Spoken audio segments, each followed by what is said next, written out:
Mana keluar? Tak ada. Dah mula. Assalamualaikum warahmatullahi wabarakatuh. Alhamdulillahirabbil alamin wassalatu wassalamu ala Rasulillah wa ala alihi washabihi ajmain.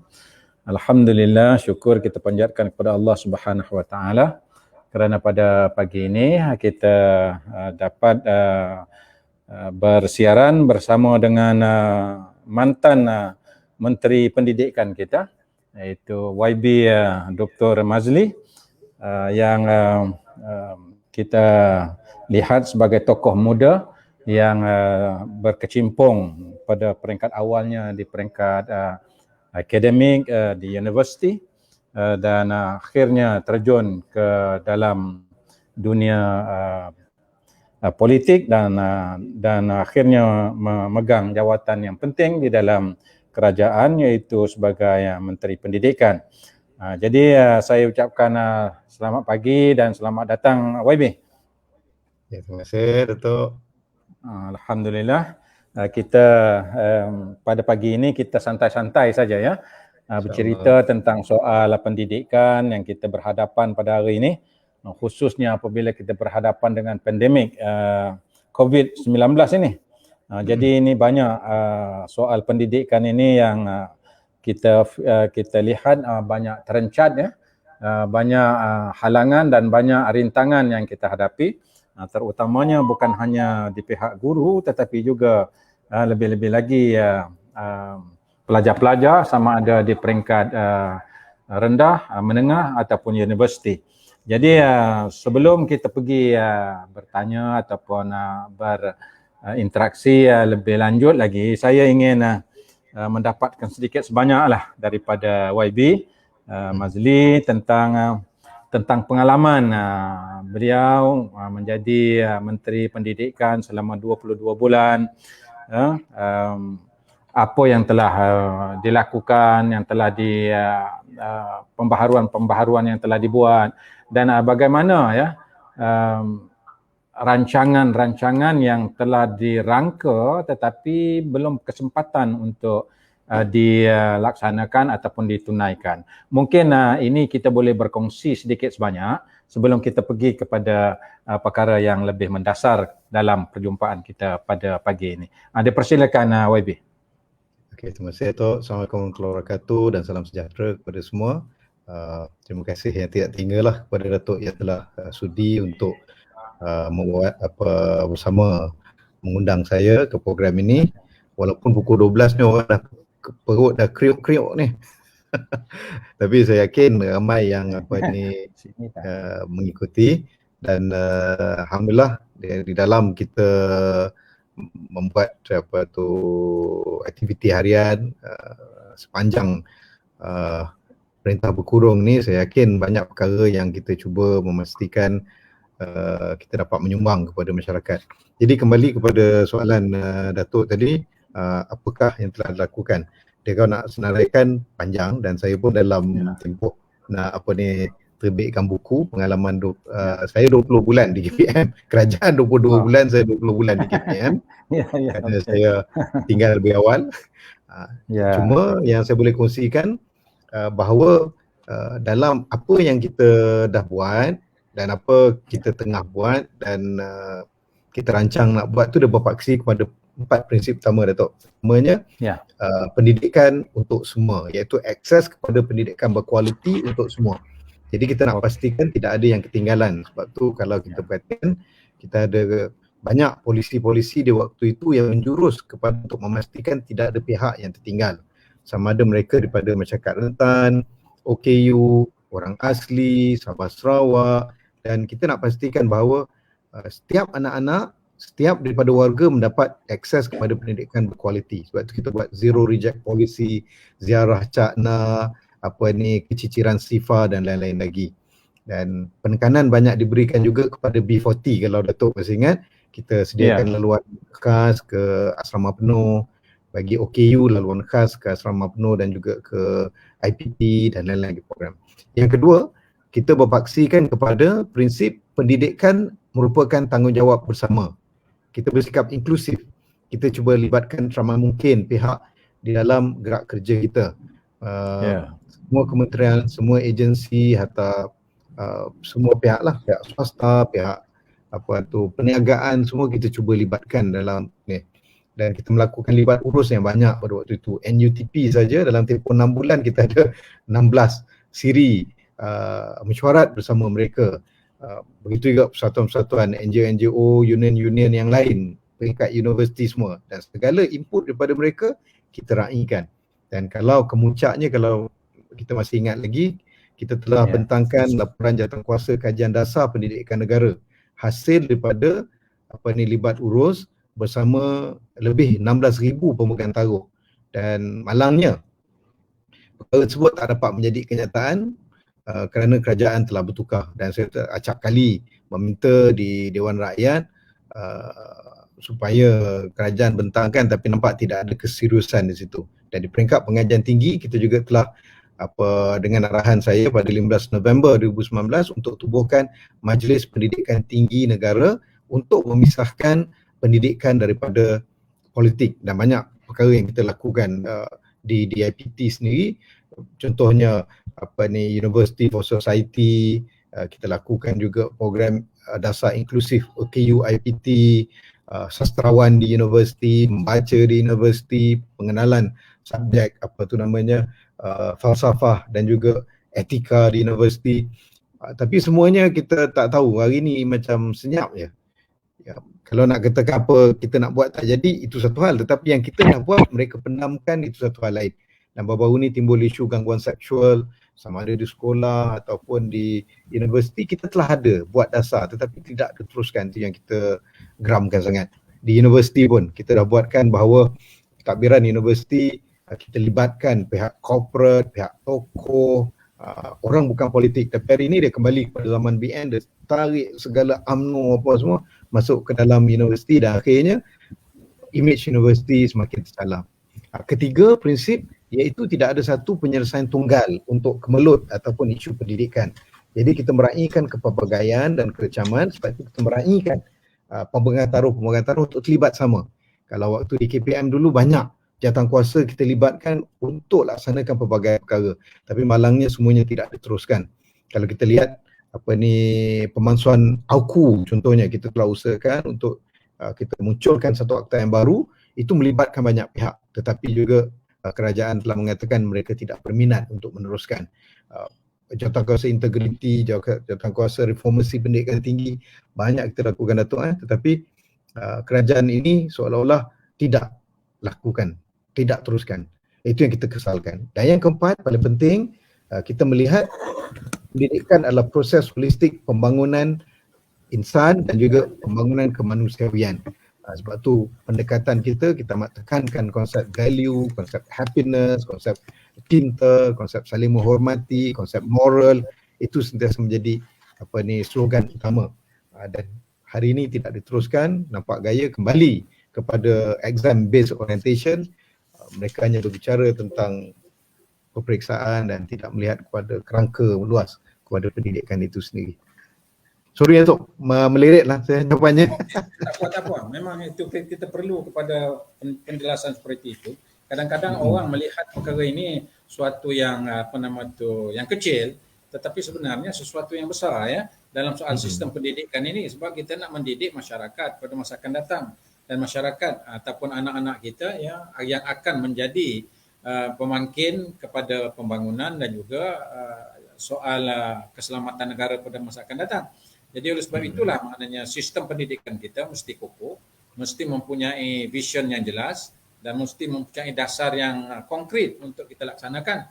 Barulah warga negara kita ataupun anak didik kita dapat pendidikan yang itu. Terima kasih atas penjelasan tadi ya. Saya cukup tertarik dengan pendidikan untuk semua ya, dan juga pendidikan tanggungjawab bersama, bukan hanya di sekolah tetapi juga masyarakat di sekelilingnya berperanan untuk melaksanakan tugas dan tanggungjawab untuk memastikan anak-anak kita dididik dengan baik. Terima kasih dengan penjelasan itu. Jadi kita lihat satu perkara yang amat penting kepada kita ya. Apabila kita berhadapan dengan pendidikan semasa pandemik COVID-19 ini. Jadi mungkin ada perkara-perkara yang hendak dijelaskan oleh YB, suasana, keadaan, masalah yang dihadapi ketika berhadapan dengan pandemik COVID-19 ini. Jadi sebab kita berhadapan bukan hanya sekolah, bukan hanya guru, tetapi juga yang paling pentingnya ialah anak-anak belajar di rumah, kadang-kadang berhadapan dengan masalah. Jadi mungkin ada pandangan daripada YB tentang masalah ini. Dipersilakan. Okey, kalau kita lihat Dato', bila berlaku wabak ini dampaknya begitu besar. Jadi beberapa isu dalam pendidikan yang timbul, persekolahan ditutup, kemudian kita terpaksa pergi kepada norma baru ataupun PDPR itu sendiri. Bila buat PDPR timbul isu capaian internet dan kita sangat sedih 2 hari lepas ada kemalangan nyawa disebabkan anak-anak yang nak pergi ke tempat yang ada capaian internet kerana rumah mereka tidak ada. Semalam saya sendiri di Separenggam pergi ke seluruh pelosok kampung apa semua untuk lihat kawasan yang tak ada dan kita bawakan telco untuk datang. Kemudian kemiskinan dan kesenjangan literasi digital. Ada pihak yang tidak mempunyai peranti, ada yang ada peranti tetapi tidak ada pengetahuan bagaimana nak menggunakan dengan baik untuk pendidikan.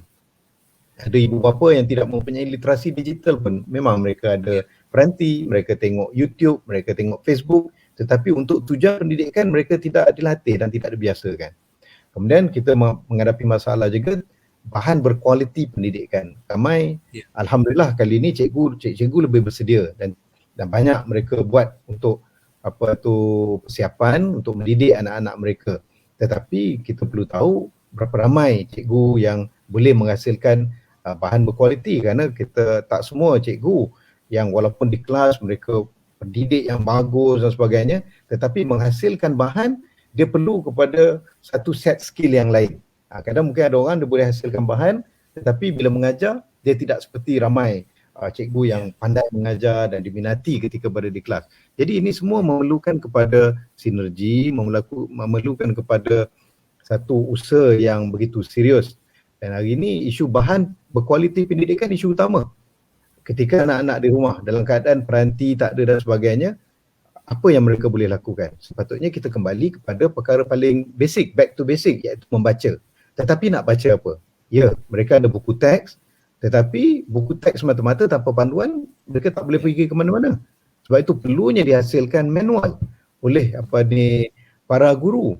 Kalau boleh PPD, JPN ataupun KPM sendiri hasilkan manual untuk digunakan bagi anak-anak. Dia baca, dia boleh ada panduan untuk pergi kepada buku teks dan sebagainya. Tapi ini tidak ada. Kita lihat bahawa hari ini bila PDPR diserahkan saja kepada guru dan kesian. Tapi walau bagaimanapun kita sanjungi jugalah guru kita yang begitu kreatif, terutama mereka yang berada di kawasan yang begitu mencabar, pedalaman, luar bandar dan lain-lain. Okey, antara isu lain pendidikan yang juga timbul ialah isu lost generation Datuk, iaitu isu yang dibicarakan oleh banyak pihak. Baik pihak UNICEF, baik pihak World Bank, baik pihak WHO bicarakan tentang lost generation. Mereka yang tak pergi ke sekolah, di peringkat yang terbawah darjah 1, darjah 2, ramai yang tak boleh membaca dan menulis, dan baru-baru ni ikut kita punya maklumat data hatai sehingga darjah 6. Dan hilang semangat untuk kembali ke sekolah. Pelajar-pelajar yang sekolah rendah naik sekolah menengah, baru masuk berapa bulan yang lepas dah terus tak bersekolah balik. Akhirnya ramai yang hilang minat, terutama di kalangan mereka daripada golongan bottom B40 lah, yang menghadapi masalah kemelut ekonomi. Ini perlu ditangani sehingga kini. Saya ingat saya bawa isu lost generation di parlimen, beberapa MP lain juga turut bawa isu ni, tetapi sehingga kini KPM tidak bentangkan plan untuk mengatasi lost generation ini. Tak pick up ke belum pick up lagi? Saya tak tahulah, mungkin tak ada pick up langsung lah agaknya. Dan juga tiada plan perancangan masa hadapan untuk pendidikan. Kita tak nampak apa master plan mereka. Jangka masa pendek. Satu lagi yang ni, kita tengok orang baru masuk sekolah. Saya sebagai contoh lah, cucu saya baru masuk darjah 1. Dah tak masuk kelas. tak jumpa guru yang hanya duduk ada depan komputer. Ini Tahun lepas dah 100 hari tak pergi. ya betul. Nah, ini masalah yang patut ditangani ya oleh KPM ya dalam masalah ini ya. So apa pandangan YB soal ini? Nah itulah apa ni Datuk, seperti saya sebutkan tadi, dua perkara. Pertamanya isu siapa tu lost generation, golongan tercecer ni yang tidak diberikan satu fokus dan juga tumpuan serius. Sepatutnya dia kembali kepada prinsip pendidikan tanggungjawab bersama lah. Dia bukan hanya sekolah saja. Patutnya KPM ni kena libatkan KKMM. Apa media semua ni kena terlibat. Dia kena, kalau betul, dia kena libatkan agensi yang marah-marahnya, yang Felda-Feldanya, yang apa tu pihak berkuasa tempatannya, orang aslinya. Tapi ini kita tak nampak ada orchestrated ataupun organized apa ni action yang mereka lakukan. Media contohnya. Tapi itu semua sudah dirancang oleh dulu kan. Dalam yang dibentang oleh YB masa menjadi menteri dulu. Betul Datuk.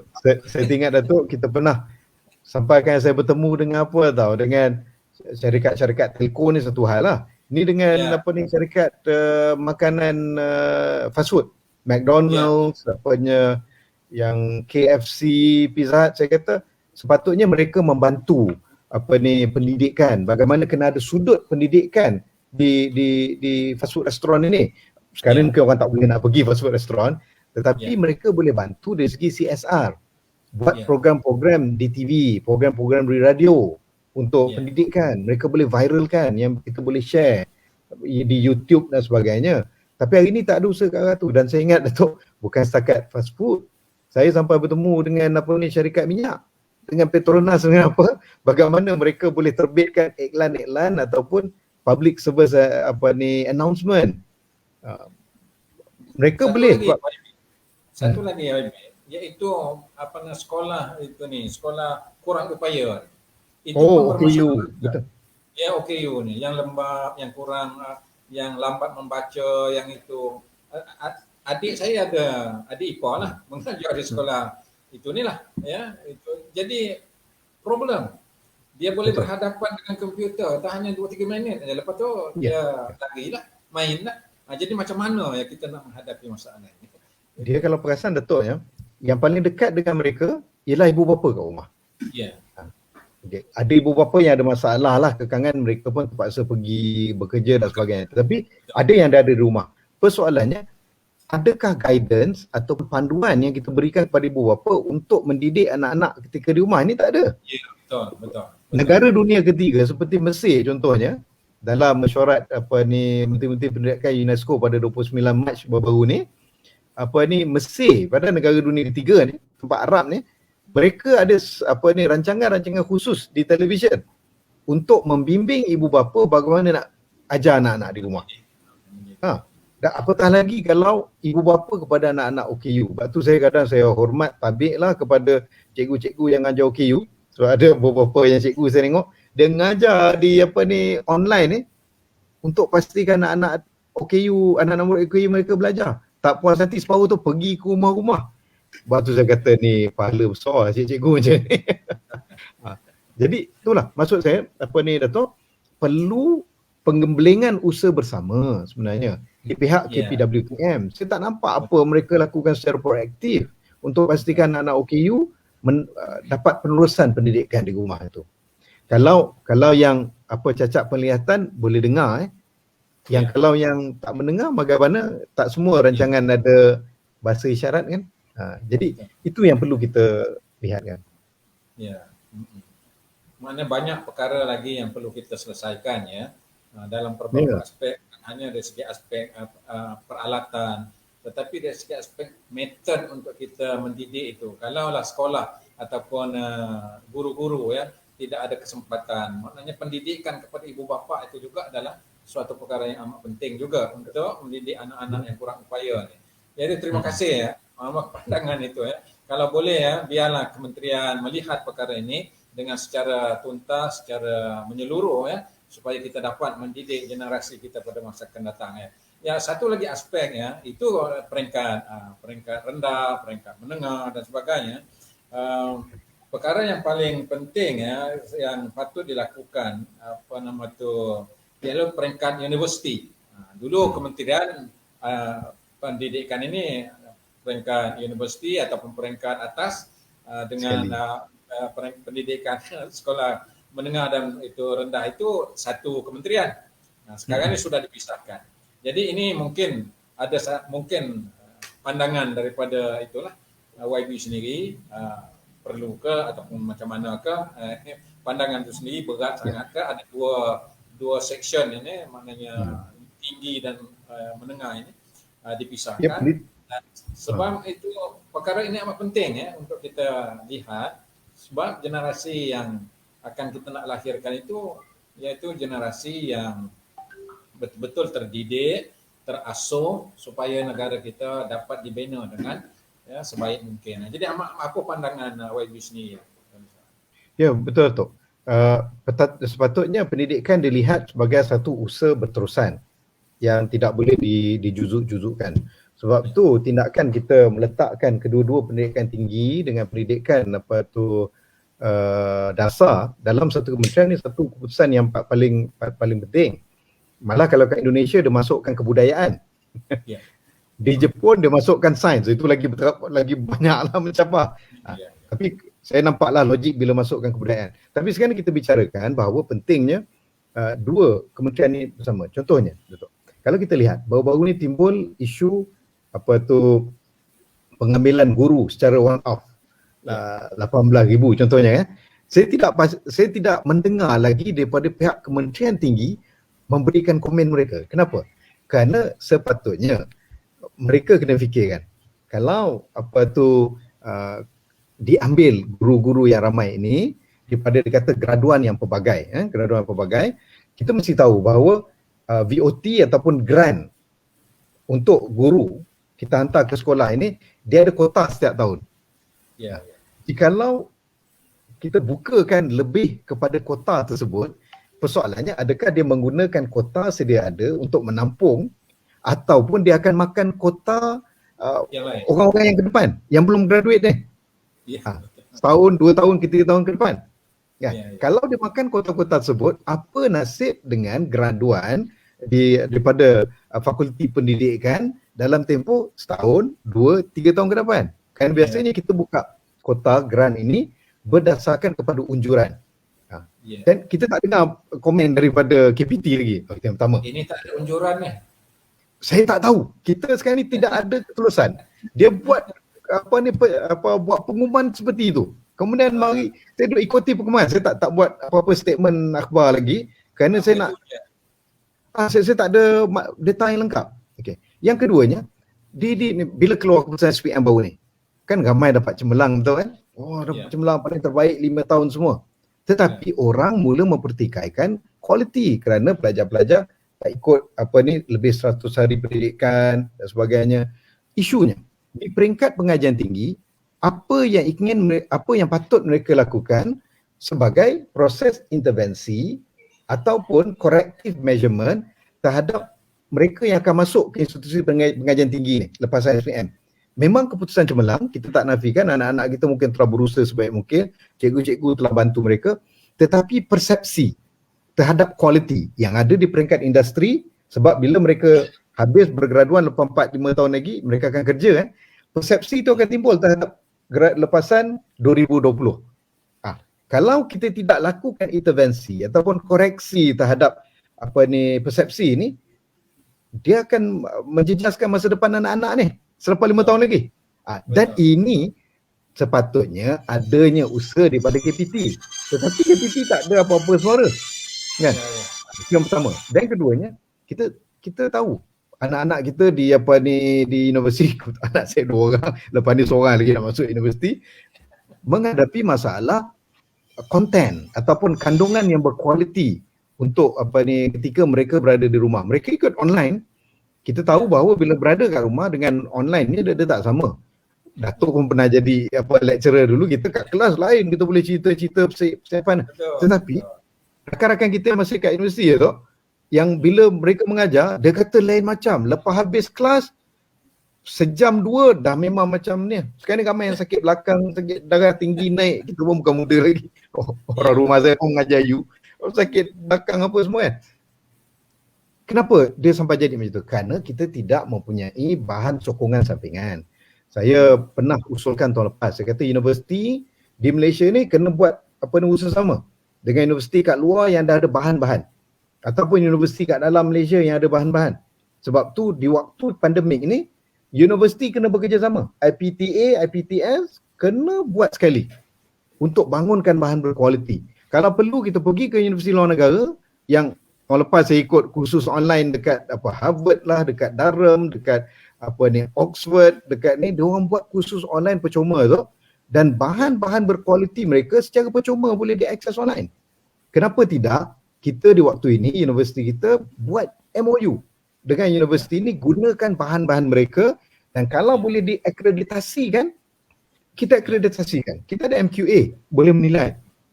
Inilah waktunya kita melakukan usaha-usaha, kita katakan unprecedented action. Kerja-kerja yang tidak ada contoh sebelum ni. Itu yang pertama. Yang kedua, Datuk bayangkan, anak-anak kita yang berada di Sabah Sarawak tak boleh balik ke sini. Anak-anak kita yang belajar yang di Semenanjung belajar di Unimas, belajar di UMS, belajar UiTM Kuching lah sebagainya, tak boleh balik ke sana kan? Ya. Kenapa tidak kita selain daripada online, ada juga kursus yang terpaksa pergi ke kampus tu. Kenapa tidak boleh kita buat transfer kredit? Ini zaman ni memerlukan macam gitu. Mereka tak perlu balik ke Unimas, ke UMS, tengok kursus mereka ada kat mana? Kat UIA ada, kat USM ada, dekat UTM ke ataupun dekat mana ada, pergi kat situ aja. Ya, belanja benda dan nak belajar benda yang hampir serupa, yang kan? sama. Ya. Hampir sama. Ya. Jadi kalau tak ada universiti tu, mungkin ada universiti swasta. Kan? Kadang-kadang pensyarah tu datang daripada universiti yang sama, dia belajar dulu. Memang. Datuk daripada universiti tak tahulah.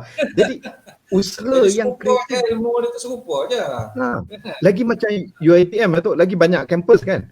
Patutnya boleh digunakan oleh pelajar-pelajar lain. Tapi benda ni, solusi kreatif seperti ni tak timbul kat KPT. Dia semua sibuk berpolitik aja. Itu yang saya risaukan. Jadi kita nak selesaikan masalah masyarakat, masalah pendidikan. Jadi persepsi kualiti ini yang kita risaukan. Sebab tu perlu digabungkan dua lah. Tapi dengan keadaan macam kalaulah kerajaan pada hari ini dengan kualiti yang ada pada kedua-dua menteri dan timbalannya di KP dan KPM, kalau disatukan lagi dah 6. Jadi kita kena tukar kerajaan. Okey, terima kasih dengan pandangan tu. Memang pandangan itu menarik dan juga pandangan agak bagus dan bernas ya kalau kita ni. Dalam suasana inilah kalau kita nak menyatukan tenaga, menyatukan akademik, para pakar akademik itu. Sebab ilmu itu di mana saja dibelajar. Kalau nombor satu juga di Amerika nombor satu, di Jepun pun nombor satu kan. Jadi mana ilmu tu hampir serupa. Cuma kaedah saja berbeza. Saya amat setuju transfer kredit di antara universiti dengan universiti. Kan ini suatu perkara yang agak baru, idea baru. Mungkin ini sukar untuk diterima oleh mana-mana universiti sebab dia nak jaga status quo dia. Tetapi yang jadi masalahnya ialah suasana itu, ilmu itu serupa aja. Apa salahnya kita membuat sesuatu yang baru di dalam sistem pendidikan kita. Mungkin ini boleh ditiru oleh orang lain. Jadi saya tertarik dengan maknanya penyatuan di antara dua kementerian ini. Maknanya penerusan di antara bawah, dasar hingga ke universiti itu supaya ia dapat synchronize ilmu itu. Kalau terpisah ini takut nanti maknanya menteri ini peringkat dasar buat yang lain, peringkat atas pula buat yang lain. Jadi maknanya tidak ada satu synchronize ataupun suatu penyatuan, penerusan dalam soal ilmu itu. Jadi terima kasihlah dalam soal itu. Cuma yang akhir sekali, ini cukup emas lah. Soal AUKU tu. Apa pandangan yang itu YB tentang AUKU yang kita telah bahas, kita telah bincang, kita telah itu lumatkan dalam parlimen. Tapi buat setakat ini walaupun dalam pandemik, isu ini tidak boleh diketepikan. Sebab isu ini isu kemerdekaan, kebebasan ahli-ahli akademik untuk membicarakan ilmu yang dia miliki. Jadi kadang-kadang ahli akademik ya terkongkong, terbatas ataupun tidak boleh meluahkan ilmu yang dimiliki. Nah, biarlah dia luahkan ilmu dia walaupun bertentangan dengan apa yang di pemerintah pada hari ini. Nah, jadi itu suatu perkara yang sepatutnya dilihat semula. Jadi apa pandangan YB? Ini perkara yang terakhir lah, walaupun tidak termasuk tadi dalam soalan itu, apa pandangan YB lah tentang AUKU itu? Dia benar apa ni Datuk. Kalau kita lihat kewibawaan dan integriti universiti terletak pada nilai akademik dan kebebasan. Okey. Jadi dia ada dua isu Datuk. Pertama sekali AUKU lah.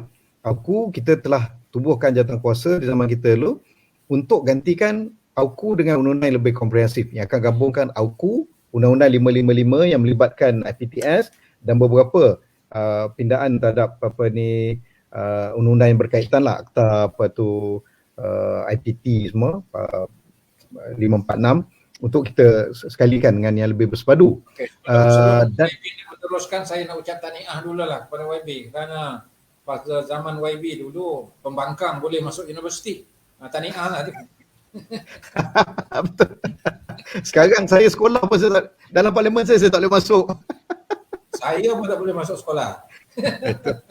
Zaman kita, saya benarkan MP pembangkang masuk, saya kena hentam dengan MP kerajaan sendiri. Okey Datuk, tapi betul. Jadi rencananya 2020 kita akan dapat kelulusan kabinet dan akan bawa ke parlimen untuk undang-undang yang baru itu.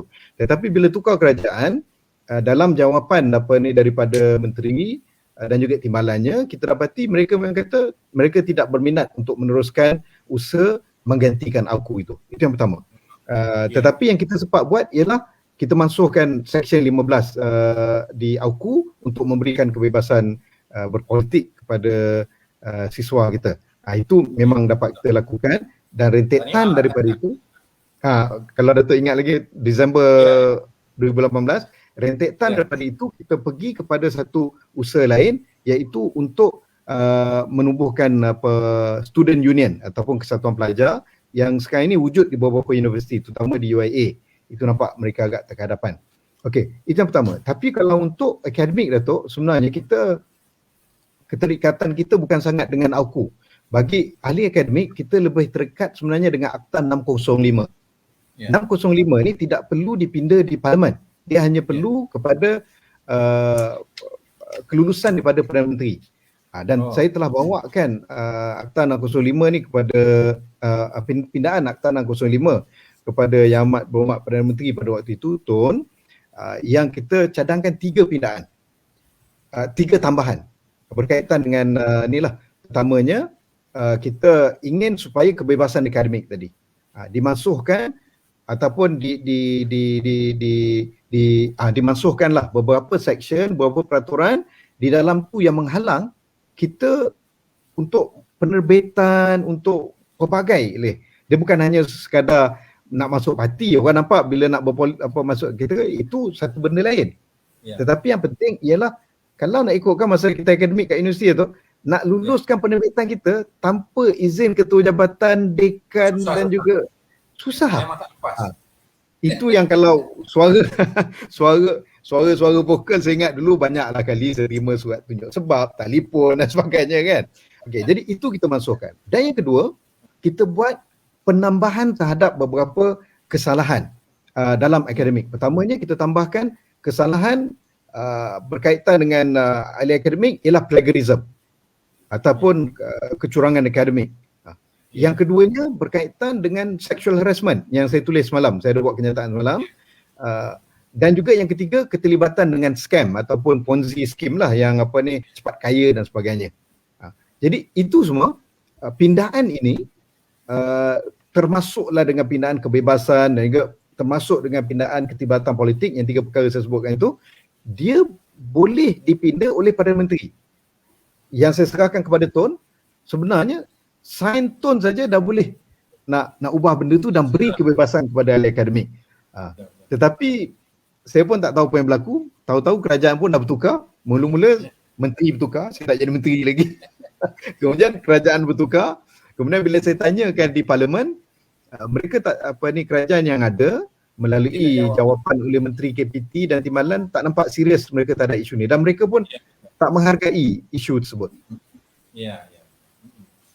Terima kasih kepada YB ya. Banyak isu yang dibangkitkan dan saya fikir ini suatu perkara yang amat penting dalam sistem pendidikan kita. Sebab kita nak melahirkan generasi ya, manusia. Pendidikan inilah yang akan memastikan sama ada negara kita akan lebih ke depan pada masa akan datang ataupun macam mana ya. Itu yang disebut oleh saya selalu memetik apa yang disebut oleh Ibn Khaldun. Dia kata negara nak baik itu datang daripada masyarakat yang baik. Masyarakat yang baik datang daripada keluarga yang baik. Keluarga yang baik datang daripada individu yang baik. Jadi ini maknanya bagaimana kita nak melahirkan sebuah negara yang baik, baldatun thayyibatun wa rabbun ghafur itu, maka sudah pastilah datang daripada sistem pendidikan dan juga ya generasi yang akan kita lahirkan. Jadi terima kasih kepada YB. Kalau ada kata-kata yang terakhir kalau dalam temu bual kita ni, kalau nak disampaikan boleh dipersilakan. Tak adalah. Saya ingin ucapkan banyak terima kasih kepada Datuk kerana sudi mengundang saya dan juga terima kasih kepada semua yang menonton dan insya-Allah kita cuba usahakan dengan segala apa keterbatasan kita untuk perjuangkan isu pendidikan dan demi memastikan kelangsungan masa depan negara untuk menjadi lebih baik macam Datuk sebutkan baldatun thayyibah wa rabbun ghafur itu. Terima kasih Datuk. Okey, terima kasih dan insya-Allah kita akan jumpa lagi pada siaran akan datang dan kalau ada masa lagi kita akan jemput lagi dalam bidang yang lain pula, pendidikan yang lebih spesifik, yang lebih menjurus dan lebih akademik lagi. Sebab kita datang daripada latar belakang akademik, maka sudah pastilah perbahasan kita pada masa-masa akan datang lebih menjurus kepada akademik lagi. Jadi terima kasih kepada YB Mazli kerana sudi bersiaran dengan saya pada kali ini. Dan saya yakin dan percaya penonton yang ada di dalam yang menonton pada kali ini dapat memahami apa yang kita bicarakan dan apa yang disampaikan. Terima kasih. Wabillahi taufiq wal hidayah. Assalamualaikum warahmatullahi wabarakatuh. Assalamualaikum warahmatullahi wabarakatuh.